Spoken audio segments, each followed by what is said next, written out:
Hi guys, in this video I'll show you how to show hidden files and folders in Windows 10. If this video helps you, please consider subscribing my YouTube channel and liking the video. So first of all, locate to the folder where you want to see the hidden files. So this is the folder in my case. So I just have to click on view, and here you will find the option hidden items.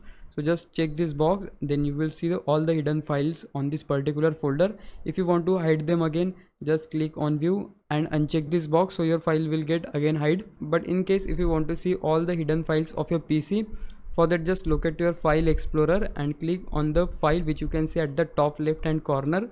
Then click on change folder and search option.